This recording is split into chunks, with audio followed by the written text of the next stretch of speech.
The projector at the front of Lecture Hall B was showing the wrong clock, and that was how I knew the prettiest girl in our cohort was about to ruin 200 futures with a smile. It was not the kind of wrong anyone else would notice.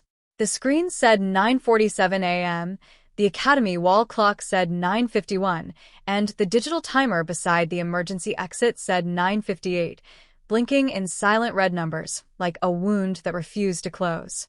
In my first life, I had laughed at that timer because everyone else laughed first.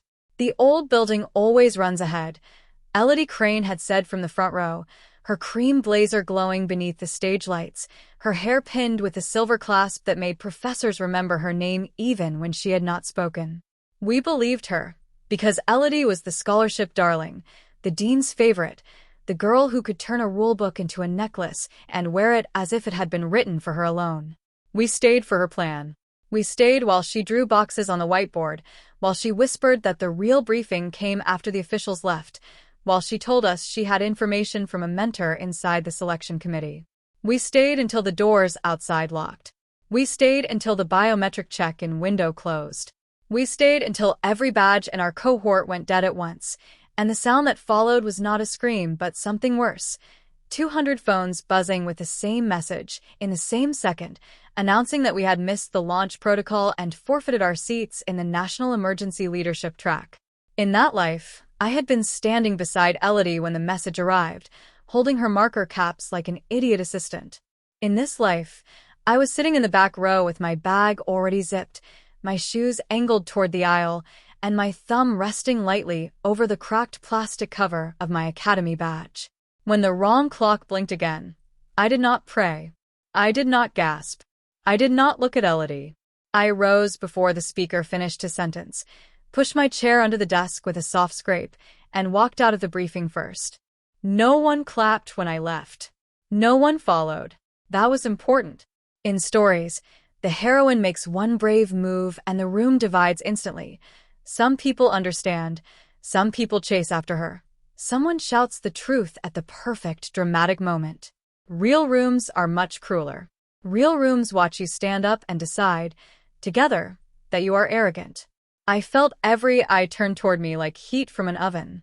The deputy director was still on stage, tapping through a slide about chain of command. The blue lanyards around everyone's necks glimmered in neat rows.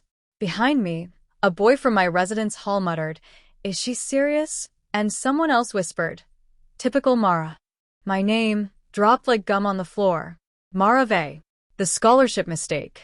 The regional admit. The girl who had worked 2 jobs through foundation year and still worn the same black flats until the soles split. In the first timeline, that name had become a warning in the Academy handbook. Mara Vey, candidate removed for inciting premature departure and disrupting official proceedings. They said I had led people out. They said I had misunderstood instructions and panicked the group. Elodie gave the statement. I remembered her voice at the disciplinary hearing, soft as milk, saying, Mara was nervous. I tried to calm everyone, but by then the confusion had spread. My future ended there, not with a bang, but with a printed finding and a stamp. My mother sold her wedding bangles to pay the appeal fee. My little brother stopped telling his friends I had entered the national track. 3 years later, when floodwater came through our district and the emergency office ignored our warnings, I died on the roof of a clinic holding a stranger's baby under a plastic sheet, still wearing the failure they had pinned to me. So when the deputy director lifted his head and said, "Candidate, the briefing is not dismissed," I paused at the door only long enough to turn my badge toward the scanner. The red timer above the exit blinked 10 o'clock. My badge flashed green. I said calmly, "The briefing is not the protocol." Then I stepped into the hallway and let the door close on the first gasp. The corridor outside Lecture Hall B was colder than I remembered, or maybe that was just the difference between being doomed and choosing not to be. The Academy had polished the marble floor until it reflected the ceiling lights in long trembling lines, and my own reflection followed beneath me as I walked, a thin girl in a navy blazer carrying one canvas bag and the ugliest secret in the building. The launch protocol was printed in the candidate manual on page 42, hidden between accommodation rules and a note about medication declarations. All candidates must complete individual identity confirmation and operational readiness registration between 10 o'clock and 10:15 a.m. in the East Annex following the morning address. Failure to complete registration within the stated window will be treated as voluntary withdrawal. The first time, none of us took that line seriously because Elodie told us the manual had been superseded. She had waved a pale yellow sheet with the Academy crest at breakfast and said, "My mentor sent the update last night. The East Annex check-in is for external candidates only. We are internal scholars. We wait for the cohort briefing." She said it with the confidence of a person who had never had to prove a key belonged to her before opening a door. We waited. We lost. And afterward, the yellow sheet disappeared. This time, while everyone else stayed behind to hear her real plan, I followed the red arrows on the floor past the trophy cases, past the locked library wing, past the vending machines where candidates had once cried into their sleeves. At the East Annex, a woman in a charcoal suit stood behind a folding table with 3 scanners, a tablet, and no patience at all. She looked up when I arrived alone. Candidate name. Her tone did not invite conversation. "Marave," I said. Her eyebrows lifted just enough for me to notice. First one out. I placed my badge on the scanner and held my breath as if the machine could detect fear. It beeped green. The woman checked my face against the tablet, then slid a sealed gray envelope across the table. Read nothing aloud. Open nothing until instructed. Station 3 for pulse, temperature, and contraband declaration. You have 7 minutes. She did not praise me. She did not ask why no one else had come. She simply handed me the envelope that my entire first life had missed, and the paper felt heavier than justice. By 10:06, 3 other candidates had arrived from different halls, all external admits who did not know Elodie Crane existed and therefore had no reason to obey her. A farm girl with windburned cheeks came in running, hair escaping from 2 braids, apologizing to the scanner as if it were a priest. A middle-aged paramedic with a scar across his left eyebrow walked in 2 minutes later, chewing mint gum and reading page 42 as he moved. Then a boy in a wheelchair rolled through the automatic doors with his manual open in his lap and said to the registration officer, "Your signage is awful." The officer replied, "Correct," and stamped his packet. I almost laughed. The sound got stuck in my throat. These strangers had done nothing heroic. They had simply read the rules and walked where the rules told them to walk. That was the first clean truth of my second life. Most traps do not look like cages. They look like helpful people offering to interpret instructions you could have read yourself. At Station 3, a medic clipped a sensor onto my finger and checked my temperature. At Station 4, I signed that I had no electronic devices except the issued emergency phone sealed in my packet. At Station 5, a camera took a new identification photo with a flash, so bright it turned the world white for half a second. When my vision cleared, I saw Elodie through the glass wall at the far end of the corridor. Not in the East Annex. Not at registration. In the reflection on a security monitor mounted above the desk. Lecture Hall B, interior camera. She had taken the stage. Of course she had. The deputy director had left. The official slides were dark, and Elodie stood in front of the whiteboard holding a marker, her face tilted toward the cohort as if a halo had called her by name. The registration officer followed my gaze. "Friends of yours?" "Classmates," I said. On the monitor, Elodie wrote 3-phase plan in large, perfect letters. The officer did not smile. Unfortunate. Then she stamped my readiness card at 10:08 and placed it in a clear plastic sleeve. That single stamp sounded, to me, like a door opening inside a burning house. In the first life, Elodie had not hated me immediately. That was one of the lies people like her use best. They begin as rescuers. She found me during orientation week when my suitcase will broke outside Dormitory North and my scholarship paperwork had been misfiled under the wrong surname. Everyone else stepped around me. Elodie crouched beside me in white trousers that could not possibly have known hardship and said, "You're Mara, right? I asked the office about you. They make mistakes with regional students all the time." I should have noticed the insult folded inside the kindness, but hunger makes you grateful for crumbs and loneliness makes you mistake curiosity for warmth. She introduced me to the group chat. She told people I was brilliant but shy. She lent me a blazer for the first donor dinner, then joked that it looked better on her when I returned it dry cleaned. She edited my personal statement until my voice sounded like hers. She borrowed my research on rural evacuation failures because, she said, her uncle at the ministry wanted to see promising ideas. By the end of first semester, I was no longer Mara Vey, candidate. I was Mara, Elodie's quiet friend. Mara, who knew the technical manuals. Mara, who handled logistics. Mara, who made Elodie's plans look practical enough to admire. The first time the morning briefing came, she did not need to force me to stay.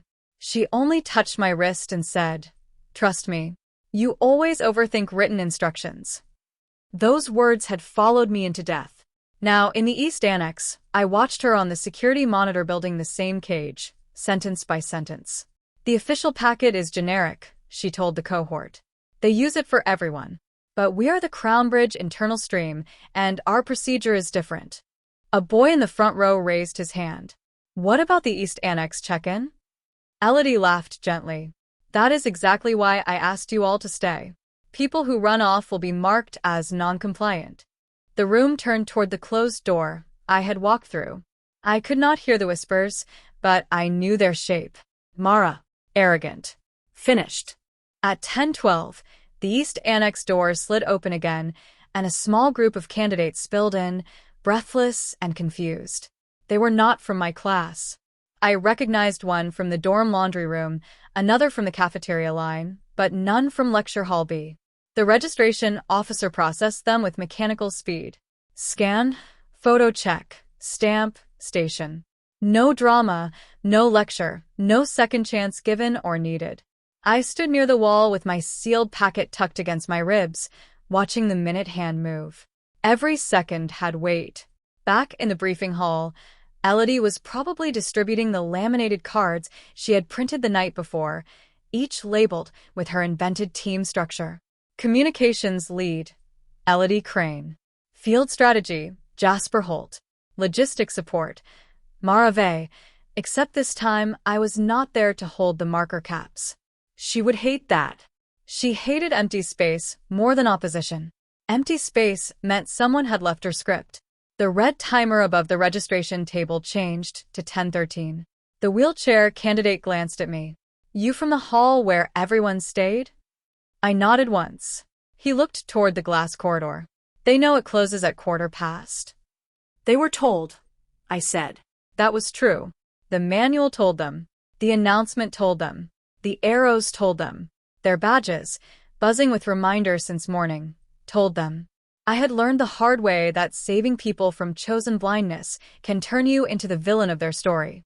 In my first life, after the cohort missed the window, I had tried to explain page 42. Elodie shouted first. She said I had known and confused her. She said I had been jealous of her mentor access. She cried in front of 200 panic students, and panic needs a body to throw itself at. Mine was nearest. This time, I kept my mouth shut and let the clock speak.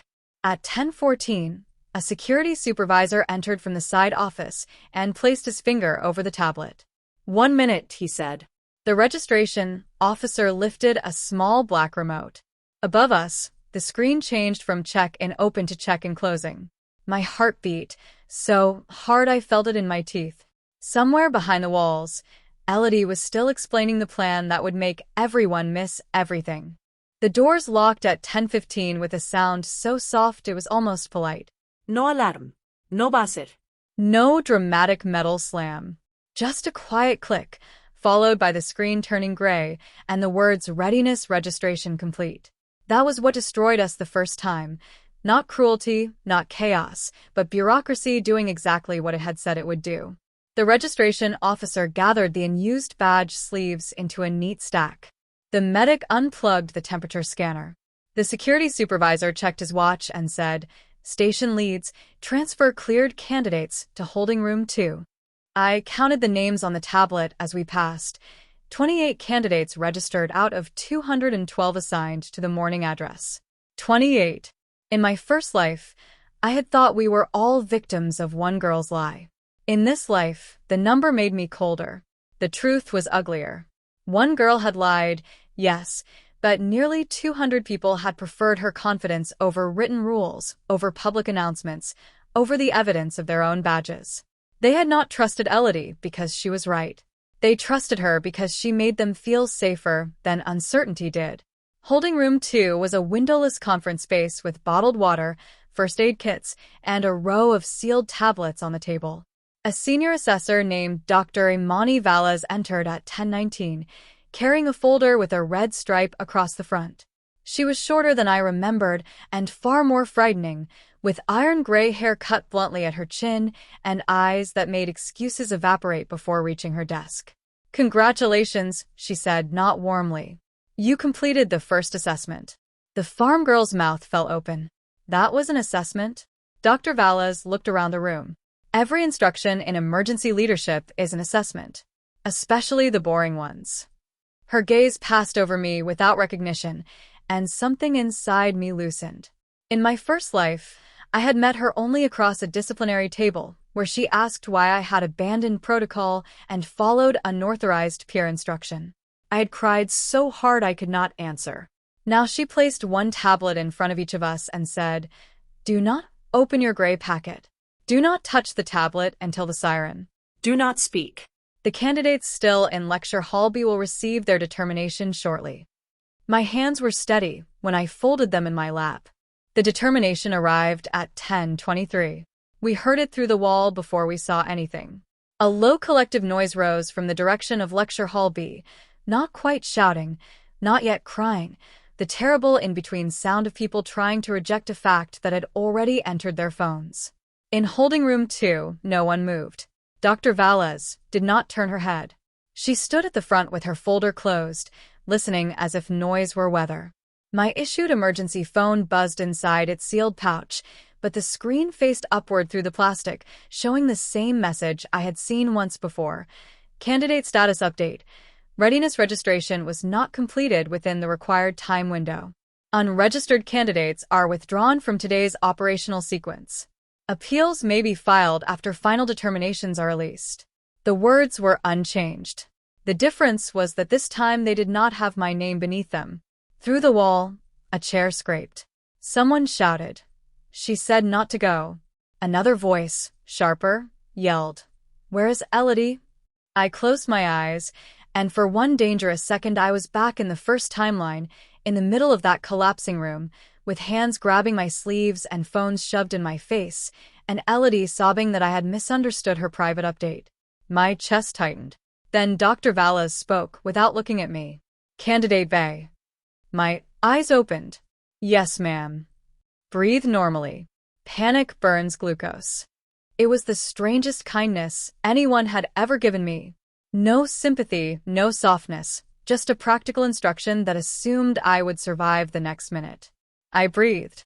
Outside, the noise sharpened as the cohort discovered what missing everything meant. No written exam. No simulation. No interview. No retake that year. The National Emergency Leadership track ran once annually and fed directly into government placement. Without it, most of them would return to ordinary academy rankings and wait another cycle, if their funding survived. In the first life, that reality had made them feral. This time, there was a locked door between their panic and my body. I did not smile. Revenge, when it finally arrived, did not feel like triumph. It felt like standing dry under a roof while rain destroyed the street where you had once drowned. Elodie appeared at the East Annex doors at 10:31, 14 minutes too late, and still beautiful enough to make disaster look accidental. Her cream blazer was unwrinkled. Her silver clasp had not slipped. Only her mouth betrayed her, pressed into a trembling line as she faced the locked glass and the security supervisor on the other side. Behind her, the cohort crowded the corridor in waves, faces flushed, lanyards twisted, phones raised like torches. Some were crying. Some looked ready to tear the building down with their fingernails. Elodie held up her badge to the glass. "There has been a misunderstanding," she said, clear enough for us to hear through the side monitor, now showing the hallway feed. I was conducting an authorized internal briefing as student liaison. The security supervisor did not unlock the door. Student liaison is not an authorized role in the launch protocol. Deputy Director Harlan knows me. Deputy Director Harlan left the hall at 9:59 and announced individual registration. Her eyes flicked once toward the camera. It was tiny, but I saw it. Elodie always looked for the audience before choosing her emotion. When she realized the hallway feed was being recorded, her face changed from offended to wounded. I was trying to protect the cohort from conflicting instructions, she said. Mara Vey disrupted the room and left in the middle of the briefing. Several candidates became confused. There it was. My name, pulled from her sleeve like a knife she had sharpened in advance. The candidates behind her reacted instantly. Mara left. She knew. She's inside. A fist hit the glass. In holding room 2, the paramedic swore under his breath. Dr. Valles opened her red striped folder.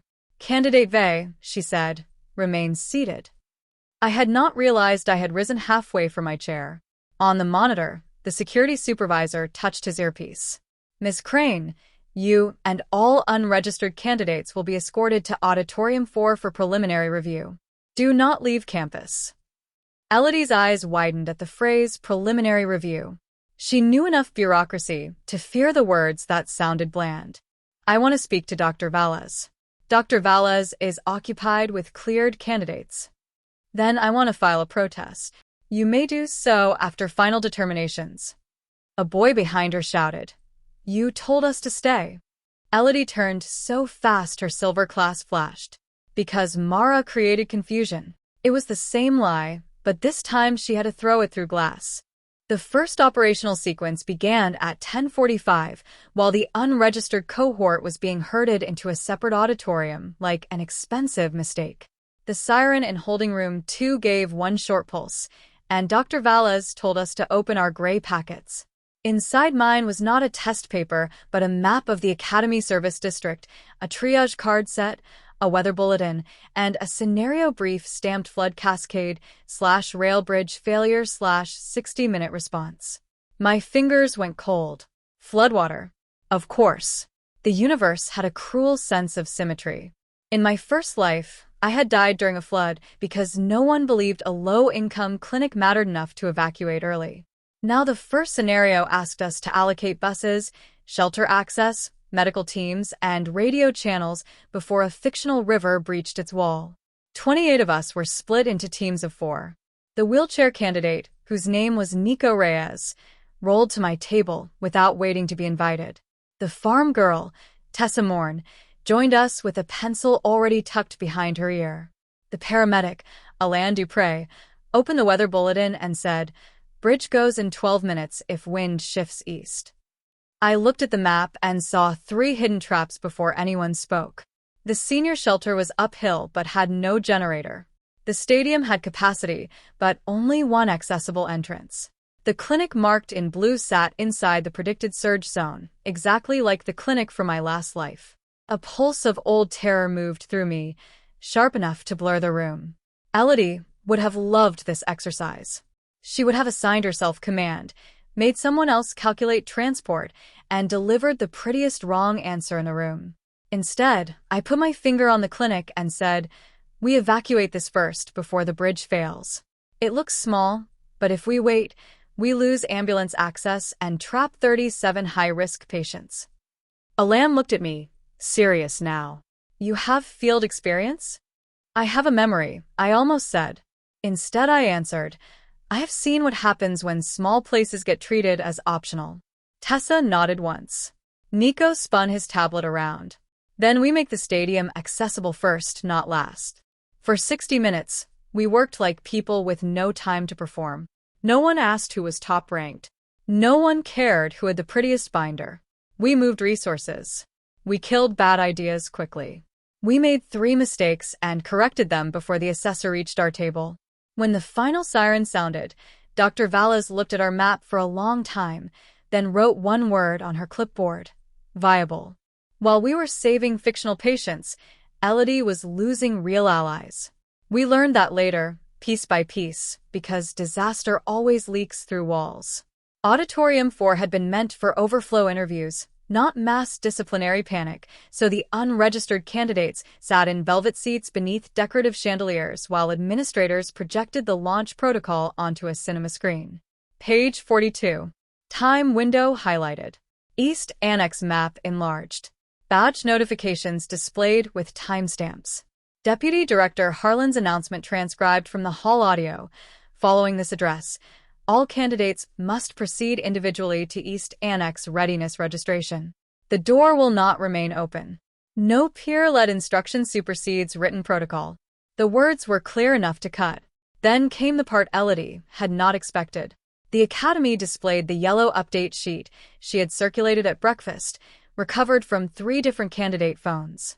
It bore the Academy crest, a fake reference number, and her initials embedded in the document metadata because vanity had made her careless. She claimed it had been sent anonymously. The IT officer showed the print queue from Dormitory North. She claimed she printed it for personal notes. The cafeteria camera showed her distributing copies beside the juice station. She claimed she had misunderstood. The audio from lecture hall played her saying, "People who run off will be marked as non-compliant." By then, according to a cleared candidate assigned as runner, the cohort had stopped looking at the administrators and started looking at her. Betrayal does not arrive all at once in a crowd. It spreads like ink in water. First the students who had hesitated at the door. Then the ones who had asked questions. Then the friends who had defended her because admitting they had been fooled hurt worse than losing the track. Elodie tried to cry. She was excellent at crying. In my first life, those tears had washed every accusation off her and left the mud on me. This time, the room had transcripts. Tears looked different beside timestamps. At noon, the cleared candidates were given 10 minutes for lunch in a guarded courtyard where the trees had been planted in square concrete beds and the sandwiches tasted like funding approval. I sat on a low wall with my packet under my arm, eating half a cheese sandwich because my stomach had not yet agreed that I was safe. Nico parked his chair beside me and offered a bottle of water without ceremony. "Your class is loud," he said. From the building behind us came another muffled shout. They were louder in the last life, I thought, but out loud I said, "They trusted the wrong person." Tessa sat cross-legged on the pavement, peeling an orange with her thumbnail. Did you know she was lying? I looked at the courtyard gate. Beyond it, Academy staff crossed between buildings carrying clipboards and radios. The world continued with insulting normality. I knew the manual was right. That was not the same answer, and Tessa understood because she did not push. Alain lowered himself onto the wall on my other side, knees cracking. People like that survive by making obedience feel like loyalty. I turned to him. "You sound like you've met one." "I was married to one." Tessa made a face. Nico said, "Condolences." Alain saluted him with a sandwich triangle. For 1 minute I almost felt young. Not innocent. Never that again. But young enough to sit in sunlight with strangers and believe the afternoon might contain something besides punishment.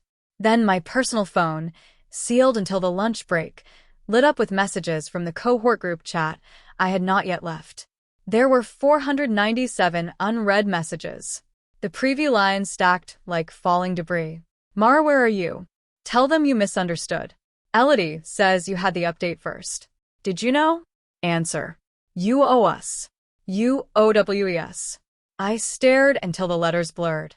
In my first life, I answered every message. I begged them to believe me, sent screenshots, quoted the manual, apologized for things I had not done because I thought apology might soften rage. It only taught them where to hit.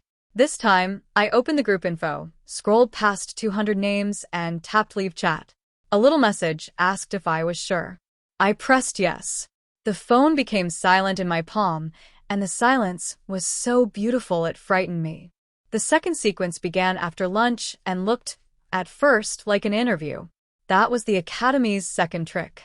We were seated one by one before a panel of assessors in a room with no windows and a glass pitcher of water placed exactly beyond comfortable reach. Dr. Valles sat in the center. Deputy Director Harlan sat to her left, his expression carved from embarrassment.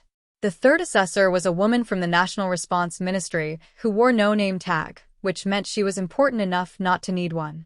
They asked why I left Lecture Hall B before dismissal.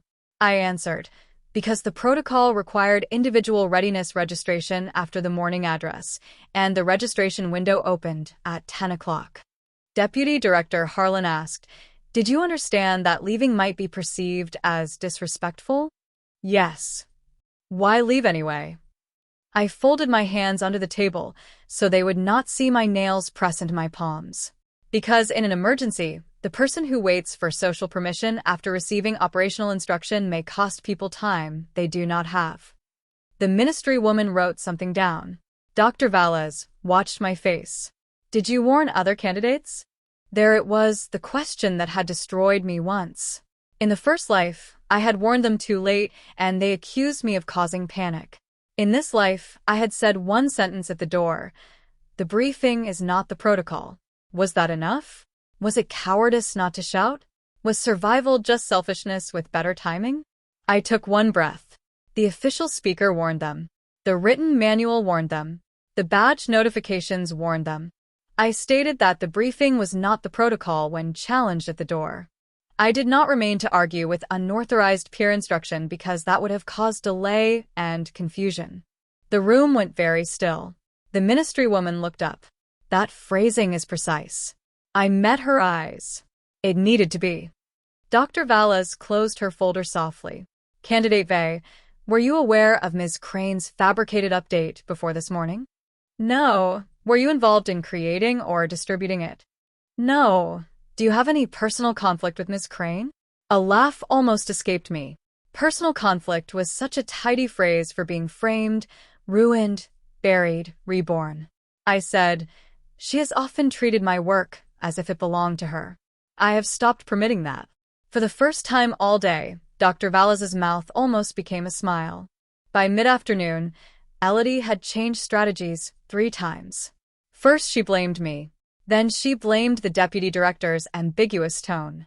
Then she blamed the academy's equity failure, which would have sounded noble if she had not used the same fake memo to herd scholarship students and donor children alike into the same disaster. At 2:17, she requested permission to submit a mitigating statement. At 2:26, she submitted 6 pages explaining that she had acted as an informal leader under pressure because the cohort naturally looked to her for guidance. At 2:34, the Academy's compliance officer uploaded video from the night before showing Elodie entering the student resource office after hours with Jasper Holt's access card. At 2:41, Jasper began cooperating. I knew Jasper well enough to picture the collapse. In our first year, he had been Elodie's shadow, tall and handsome and rich in a careless way that made consequences seem theoretical. In my first life, he signed a witness statement saying I had begged Elodie for insider guidance and then misled the cohort when she refused to share confidential information. His father funded one of the academy labs. His statement carried weight. This time, faced with after-hours access logs and the possibility of expulsion, Jasper apparently discovered his conscience hiding beneath self-preservation. He admitted that Elodie had planned the delayed check-in story for a week. She believed the launch protocol contained an early compliance filter and wanted to remove competitors who might outperform her in the simulation. The twist was that she had expected only a small group to stay, the candidates she considered controllable, useful, or threatening. But Elodie had miscalculated the hunger of a cohort desperate for certainty. Once she implied she had secret information, nearly everyone stayed. Her trap grew too large for her to step over. That detail reached us through Alan, who had befriended a security guard during the medical scenario because paramedics collect information the way kitchens collect heat. She tried to thin the field, he said quietly as we prepared for the third sequence. Instead, she burned the field down. I looked across the courtyard toward Auditorium 4. Somewhere inside, Elodie was learning that a crown made of borrowed trust can become a collar very quickly. I should have felt satisfied. Instead, I thought of the students who had never liked me but also had never forged anything, never planned sabotage, never wanted more than a chance. They had stayed because a golden girl sounded safer than a manual. Their loss was not my fault. It still felt heavy. The third sequence was the hardest because it was designed to punish people who wanted to look heroic. We were placed in a live simulation warehouse built like a broken town, flooded street markings painted on concrete, tilted street signs, actors playing injured residents, radios hissing with conflicting reports, smoke machines coughing fog through a fake underpass. Each team received a command vest and a limited resource board. The assessors watched from an overhead gallery behind dark glass. In my first life, I had never reached this room. I had only heard rumors. People said the simulation rewarded bold leaders. They were wrong. It rewarded leaders who could abandon a beautiful bad plan before it killed someone.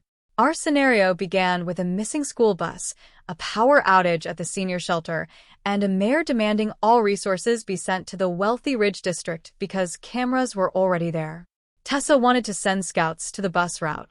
Alan wanted medical triage at the shelter. Nico noticed that the Ridge District still had 2 open roads while the Lowland Clinic had 1 road and rising water. I was assigned rotating incident lead for the first 15 minutes, a role that made my palms damp inside the vest pockets.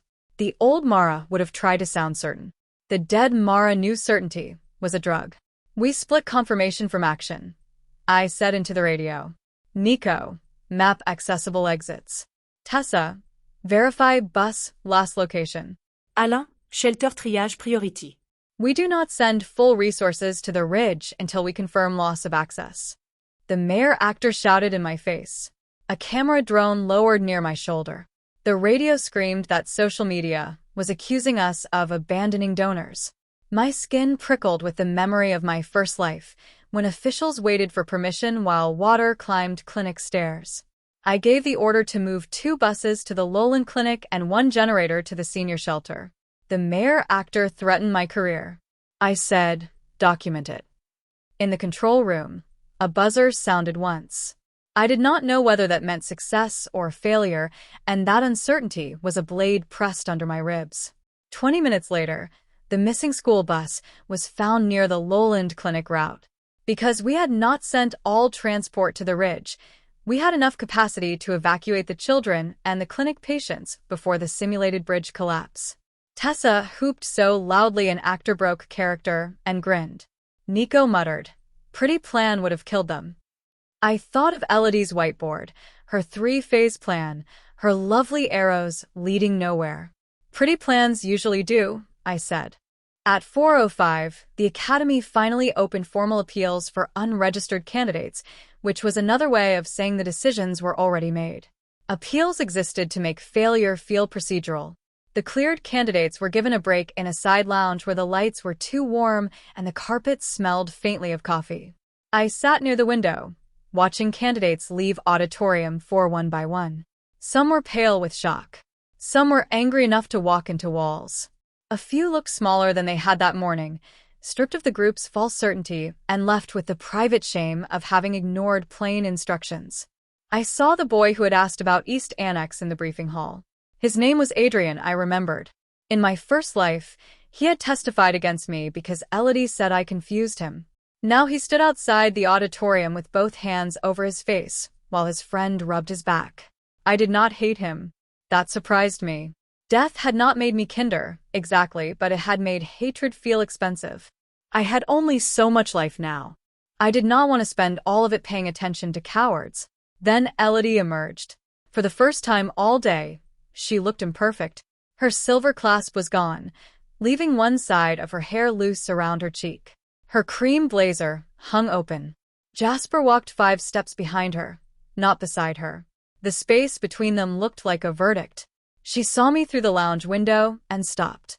For a moment, the whole courtyard seemed to narrow around the line of her stare.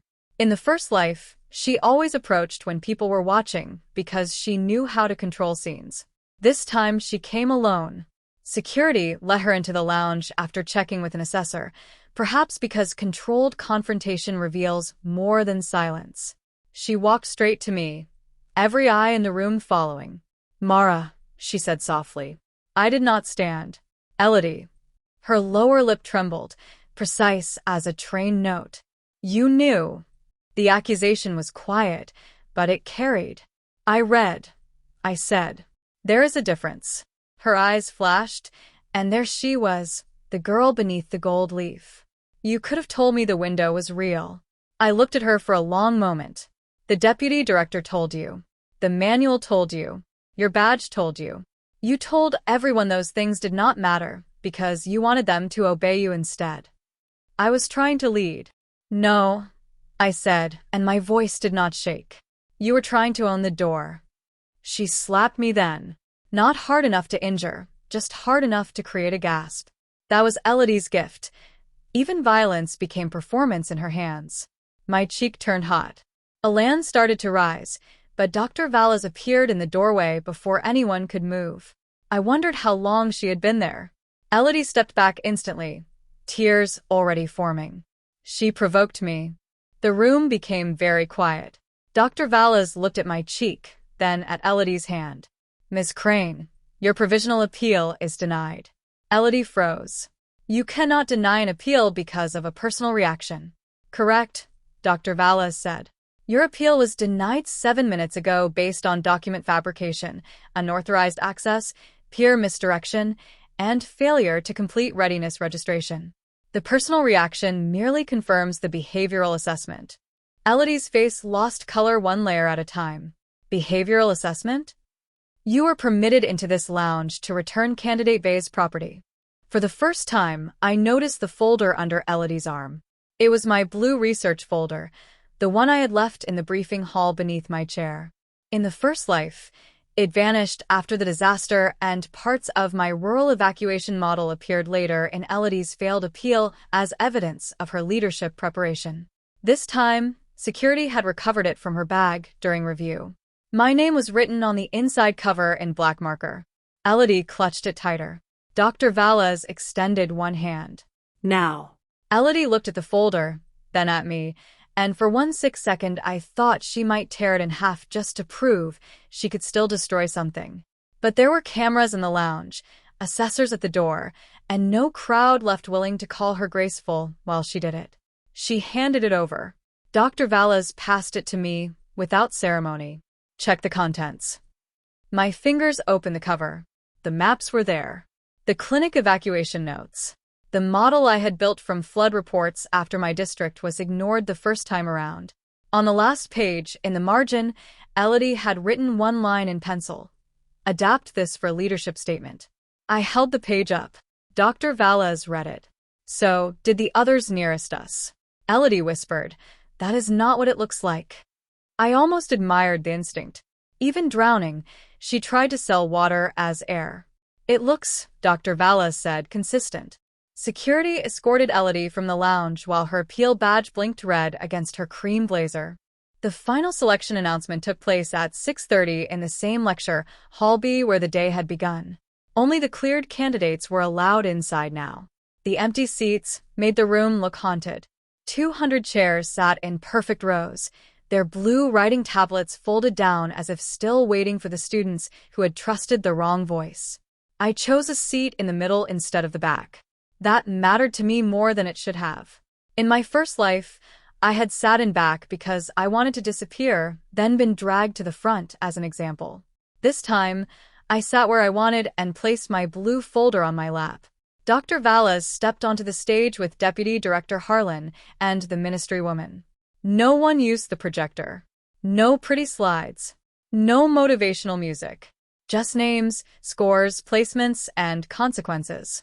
28 candidates had completed launch protocol. 24 passed the operational threshold. 12 were offered immediate seats in the National Emergency Leadership track. 6 were assigned reserve status. 6 were recommended for regional preparatory placement and reapplication. The numbers fell cleanly. When my name came, it sounded strange in the microphone. Marave. Seat confirmed. Response strategy distinction. Conditional field scholarship upgraded to full funding. For a second, I did not understand. Full funding meant housing, food allowance, equipment. No more choosing between printing credits and dinner. No more sending my mother-edited bank screenshots, so she would not worry. My hands tightened around the folder until the cardboard bent. Tessa kicked my shoe gently from the next seat. Breathe normally, she whispered, mocking Dr. Valles. I laughed, and the sound came out cracked. Nico received a distinction in accessibility logistics. Alan received advanced placement credit for field tria. Tessa received the highest practical adaptation score in the room and immediately began crying while insisting she was not crying. The applause was smaller than it should have been because the hall was almost empty, but perhaps that made it truer. No roar from a crowd that follows confidence wherever it points. Just 28 people who had read the rules, walked through the correct door, and done the work after. After the placements, the ministry woman read the disciplinary outcomes for transparency. She did not name every unregistered candidate, only categories. General unregistered candidates could reapply next year, subject to funding and academic standing. Candidates who distributed or relied upon unauthorized materials would undergo individual review. Candidates who fabricated academy documents or used restricted access systems faced expulsion referral. Then she said Elodie's name. Not loudly. She did not need to. Elodie Crane is removed from all national emergency leadership consideration for 5 years, referred to the Academy Conduct Board for document fabrication and peer misdirection, and barred from student liaison or mentorship roles, pending final adjudication. 5 years. In our field, that was not a delay. It was a burial with paperwork. A murmur moved through the room. Deputy Director Harlan looked as if he wanted the floor to take him. The ministry woman continued. The Academy further notes that no candidate has authority to supersede written protocol, official announcements, or direct operational instruction. Leadership is not charisma. Leadership is accountable action under constraint. I wrote that sentence down, not because I needed to remember it, but because in another life I had needed someone to say it before everything was lost. Outside the hall, evening had turned the Academy windows gold. The unregistered cohort had mostly gone. A few students lingered near the steps with parents, sponsors, or luggage, speaking in low, devastated voices. Adrian saw me as I left. He took one step forward, then stopped. His eyes moved to my full funding packet, my confirmed seat badge, my cheeks still faintly red from Elodie's slap. Mara, he said, I'm sorry. In my first life, I would have asked what exactly he was sorry for, because I needed the words to fill the hole they had made. Now I only nodded. Read the manual next time. It was not forgiveness. It was better. It was the smallest amount of myself I was willing to give. My mother cried when I called her from the academy courtyard. She tried to hide it by asking practical questions too quickly. Full funding means accommodation? Meals? Transport? Are you safe? Did you eat? Why is your cheek red? Mothers notice cheekbones through video compression and bad lighting. No academy training can compete with that. I told her I was safe. I told her I had eaten half a sandwich and 2 orange slices, which she correctly identified as not enough food. I did not tell her everything about Elodie yet. Some truths need to be placed gently in the hands of people who already spent one lifetime grieving without knowing why. My little brother grabbed the phone and shouted, Are you famous now? I said, No, he said, but are you important? I looked across the courtyard at the East Annex doors, now dark and ordinary. In the first life, I thought importance was something a committee bestowed, something a badge proved, something a golden girl could steal by standing closer to the microphone. Now I understood importance differently. A clinic mattered before cameras arrived. A manual mattered before a charismatic liar interpreted it. A door mattered before a crowd decided whether walking through it looked rude. I am placed, I told him. That's better than important. He did not understand, but he cheered anyway. After the call, I sat alone under a concrete planter while the sky turned violet and my body finally registered the exhaustion of surviving a day that had once killed my future. My phone buzzed again, not the cohort chat this time, but a direct message from an unknown number. It contained no greeting, only a sentence. You ruined all of us. I stared at it without fear. In my first life, that accusation would have entered me like poison. Now it slid off the armor belt from page 42, a green scanner light, and the click of a door closing exactly when it promised. I blocked the number and stood up. 3 days later, the Academy released the official report. It was 46 pages long, which meant most students would never read it, and everyone would claim they knew what was inside. I read every word. Not because I needed proof, but because the dead version of me deserved the record she never got. The report confirmed the fabricated yellow update, the print logs, the unauthorized office entry, the whiteboard footage, the recovered folder, the witness statements, and the timing analysis. It cleared me of disruption. Cleared. Such a small word for removing a noose. It also stated that my departure from the briefing was consistent with operational compliance and appropriate prioritization of protocol over peer pressure. I copied that sentence into a document and saved it 3 times. Elodie's supporters tried to spin the report for about 6 hours. They posted that the Academy had sacrificed her to protect its confusing process. They said leadership required initiative and she had simply been too bold. Then someone leaked the audio of her saying people who ran off would be marked non-compliant. Someone else leaked the metadata from the fake memo. Jasper's father issued a statement about accountability, so sterile it sounded disinfected. By Friday, Elodie's profile vanished from the Academy website. Her donor interview disappeared. The silver clasp photograph in the scholarship hall was removed, leaving a pale rectangle on the wall where her smile used to live. I passed that rectangle on my way to logistics training and felt nothing dramatic. No lightning of triumph. No swelling music. Just the satisfaction of seeing a lie leave less color behind than everyone expected. Tessa stopped beside me and looked at the blank space. That her? Was, I said. Nico rolled up on my other side. Blank wall suits her. Alan, carrying 3 coffees because he had adopted us against our will, said, "Do not insult the wall. It is structurally useful." I laughed so hard coffee nearly spilled on my new field manual.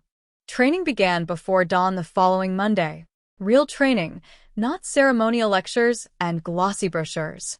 We learned radio discipline until our voices lost ornament. We carried supply crates through rain. We mapped evacuation zones in neighborhoods where children asked if we were police and old women corrected our street names. We failed drills, repeated them, failed better, learned to eat standing up, learned which socks prevented blisters, learned that command is mostly listening to information you do not like and acting before comfort returns. I was not the best at everything. That was another freedom. In my first life, because I lost everything unfairly, memory had polished me into a tragic genius who would surely have beaten them all if given the chance. Reality was kinder and harsher. Tessa could improvise shelter layouts faster than I could read the map. Nico saw accessibility failures before assessors finished explaining the scenario. Alan could look at a room of actors and identify the one pretending not to have internal bleeding. I was good at pattern recognition, early evacuation logic, and distrust of beautiful shortcuts. Together, we became useful. The Academy assigned us to a pilot project reviewing neglected district response plans, and the first file placed on my desk was my own old district. The clinic roof where I had died was listed as low priority due to limited bed count. I sat very still when I read it. Then I opened my blue folder, the one Elodie had tried to steal, and pulled out the model I had built across 2 lives. This time, no one took it from my hands.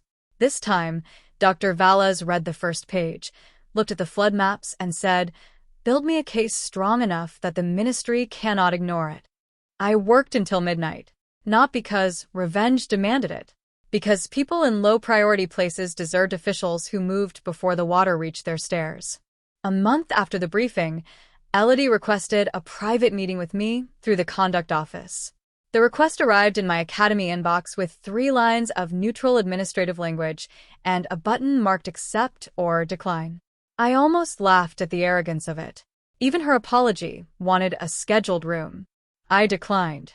10 minutes later, she sent a handwritten letter through Jasper, who had been demoted to provisional standing and now moved through campus like a ghost trying not to trigger motion sensors. I did not open it immediately. I carried it through a full day of training, felt its weight in my pocket during radio drills, placed it beside my dinner tray, and finally unfolded it in the laundry room while my uniform spun behind cloudy glass. The letter was 4 pages. The first page said she had been under pressure. The second said the academy had always rewarded confidence and punished hesitation. The third said she admired me more than I knew. The fourth finally reached the apology, but even there, she wrote, "I am sorry things unfolded in a way that harmed you." Things. Unfolded. Harmed. Passive words, soft enough to sleep through. She never wrote, "I lied." She never wrote, "I stole your folder." She never wrote, "I framed you before you could speak." In another life, I would have written back a speech sharp enough to draw blood. In this one, I tore the letter into 4 pieces, then 8, then 16, and dropped it into the laundry room bin beneath a dryer sheet that smelled like artificial lavender. Forgiveness is not always a grand door you open. Sometimes it is a door you decline to stand beside. When I returned to my room, my new roommate, Tessa, was lying upside down on her bed reading the field manual with a highlighter cap between her teeth. "Bad news?" she asked. "Old news," I said. She accepted that and tossed me an instant noodle cup. No interrogación. No drama. Just sodium and silence. I loved her a little for that. The district review hearing happened 6 weeks after the briefing, in a ministry room with stained ceiling tiles and microphones that smelled faintly of metal. I presented the clinic evacuation model to a panel of officials who looked tired, underfunded, and allergic to being blamed. This could have been another revenge scene if I wanted it to be. I could have imagined Elodie in the audience, barred and bitter, watching me speak the future she tried to steal. But she was not there, and that made the moment cleaner. I spoke about bridge failure times, ambulance access, patient mobility, generator placement, and the cost of treating low bed count as low human value. My voice shook once when I described roof evacuation risk, so I paused, drank water, and continued. Dr. Valles sat at the back with her arms folded. My mother watched the live stream from home, texting me afterward that I looked too thin and very professional, in that order. The panel approved a revised priority designation for 3 clinics, including the one where I had died. They allocated 2 evacuation buses, 1 backup generator, and a radio relay unit before the storm season. No one cheered. No crown descended. A clerk stamped the form and slid it into a tray. Sometimes saving a life sounds exactly like paperwork. I walked out of the ministry building into hard white afternoon sun and stood on the steps until my eyes watered. In the first timeline, I had spent my last minutes thinking I was still the girl who missed the briefing, the girl who followed, the girl who failed. Now, somewhere in the city records, my name was attached to a policy change that would outlive gossip. That was not a happy ending. It was better. It was evidence. The following year, on the anniversary of the briefing, I was assigned as a junior instructor for the new candidate launch day.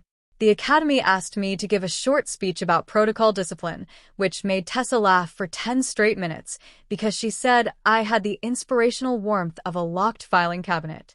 I rewrote the speech 12 times and hated every version. The night before, I dreamed of lecture hall be full of faces turning against me. Elodie at the board, the red timer blinking while my feet refused to move. I woke with my fists clenched in the bedsheet. For a moment, Rebirth felt less like a miracle and more like being asked to walk past the same fire until smoke stopped meaning danger. At 9:30, I stood at the front of Lecture Hall B wearing the Navy instructor jacket and looking at a new cohort of candidates who were bright, nervous, ambitious, and already searching for someone confident enough to obey. I did not tell them my whole story. Stories can become myths, and myths make people wait for villains with silver hair clasps instead of noticing the smaller lies beside them. I held up the field manual. Someone will always try to make uncertainty easier for you, I said. They will offer shortcuts, private interpretations, special access, secret plans, and group loyalty. They may be malicious. They may be frightened. They may even believe themselves. It does not matter. In this work, you are responsible for the instruction you choose to follow. A girl in the second row swallowed hard and looked down at her badge. Good. Let fear serve usefully. The red timer above the exit blinked 9:58. I closed the manual. When this address ends, you will proceed individually to East Annex Readiness Registration. Not as a crowd. Not after a speech from your favorite classmate. Not when it feels socially comfortable. At 10 o'clock, the door opens. At 10:15 it closes. That is not a metaphor. No one laughed. At 9:59, I stepped away from the podium. At 10 o'clock, the first candidate stood. Then another. Then 50. The room emptied like water finding a lower path, quick and quiet and correct. I stood by the door watching them go, and for the first time, Lecture Hall B did not feel haunted. The month after launch day taught me that walking out first was only the beginning of surviving it. People imagine vindication as a clean bath. They think once the report clears your name, everyone who doubted you lines up with flowers and apologies, and every cruel message dissolves into embarrassment. That is not how reputations heal. The academy had cleared me, yes, but clearing is not the same as belonging. In the dining hall, conversations still bent around me. Students from the unregistered cohort watched my table with faces full of anger they no longer had permission to express. A few apologized in private and ignored me in public. One girl from my dorm left a note under my door that said, "I know it wasn't your fault, but I can't look at you without thinking of what I lost." I kept that note for a week, not because it hurt the most, but because it was honest in a way most people were not brave enough to be. Loss makes people selfish, and sometimes selfishness tells the truth. I did not answer her. There was nothing useful to say. I had not taken her seat. Elodie had not even taken it by herself. The seat had vanished in the space between a written instruction and a room full of people choosing social comfort over procedure. Still, grief searches for a face, and mine was easier to find than a concept. Dr. Valles seemed to understand, without ever discussing it directly. She assigned me the worst tasks in every drill, not as punishment, but as armor. Public radio calls. Front desk conflict simulations. Family notification scripts. Press pressure exercises where actors shoved microphones toward my mouth and demanded to know who was to blame. At first, I hated her for it. Then, slowly, I realized she was teaching me how to stand still while a crowd wanted me to become their explanation. One afternoon, after I completed a mock press statement without apologizing for a decision that saved lives, Dr. Valles wrote 2 words on my evaluation sheet: "Holds line." I stared at them longer than I had stared at my acceptance notice. In emergency work, holding the line is not stubbornness. It is refusing to hand reality to the loudest frightened person in the room. The first time I saw the unregistered cohort again as a group, it was raining so heavily the academy gutters overflowed in silver ropes. They had been called back for funding consultations, which was a kind administrative phrase for finding out who could afford to remain enrolled without the national track stipend. I was leaving the equipment cage with the crate of radios when I found them gathered under the covered walkway outside student services. No Elodie. No Jasper. Just students in damp blazers, staring at printouts, parents, scholarship officers, and each other. Adrian was there, along with the girl who had written me the note, and a dozen others who had once filled the group chat with demands that I confess.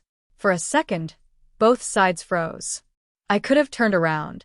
The old Mara would have. The dead Mara would have walked into traffic before facing them. The Mara with the green badge shifted the radio crate against her hip and kept walking. Adrian stepped into my path. My body prepared for accusation before his mouth opened. "They denied my appeal," he said. Rain hammered the roof above us. "I know," I replied. "I'm reapplying next year if I can keep my funding." His voice cracked on funding. I wanted to say, "I blamed you," because blaming her meant admitting I followed her. That was the closest thing to real accountability I had heard from anyone in that cohort. Not perfect. Not enough to erase the first life. But real. I nodded. "Do not follow me either," I said. His brow furrowed. "What?" "Next time, read the rule yourself." The girl with the note began to cry, silently, angrily, as if tears were another humiliation she had not consented to. "That sounds easy when you still have a place," she said. I looked at her wet sleeves, her red eyes, the appeal papers trembling in her hand. "No," I said. "It sounds simple. Simple and easy are not the same." For a moment, I thought she might slap me too. Instead, she folded her papers, pressed them to her chest, and moved aside. I walked past with the radios, every step heavy. Mercy, I was learning, does not always mean softening the truth. Sometimes mercy is refusing to make a beautiful lie more comfortable for someone who has already been injured by one. The Academy's Conduct Board held Elodie's final hearing in winter, 3 months after the briefing, and I attended only because my folder was evidence. Snow dusted the windowsills outside the board chamber, the kind of decorative snow that makes wealthy campuses look innocent. Elodie arrived in black instead of cream, with no silver clasp, no donor smile, and a lawyer who spoke more than she did. Her mother sat behind her wearing pearls and devastation like matching accessories. I sat on the opposite side with Dr. Valles, the compliance officer, and my blue folder sealed in a transparent evidence sleeve. The hearing was not satisfying in the way revenge fantasies promise. There was no single moment when Elodie broke and confessed everything in a trembling monologue. Her lawyer argued process. The board asked about intent. The compliance officer explained metadata so patiently that even I wanted to confess to something by the end. Jasper appeared by video and looked as if guilt had aged him 10 years, though I suspected fear deserved half the credit. When my turn came, they asked whether Elodie had a pattern of using my work without attribution. I could have brought up every borrowed paragraph, every shared idea, every time she made me feel petty for wanting my own name attached to my own effort. Instead, I submitted 3 documents: my rural evacuation model draft with timestamped edits, her leadership statement draft containing copied phrasing, and the page she had marked "Adapt this." The board chair read them silently. Elodie looked at the table. Not at me. Never at me. At the end, they upheld her removal, suspended her enrollment for 2 years, revoked her scholarship, and permanently barred her from Academy leadership certification.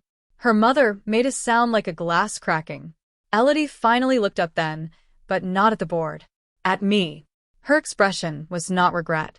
It was astonishment, as if some part of her still could not believe a life she considered supporting material had become evidence against her.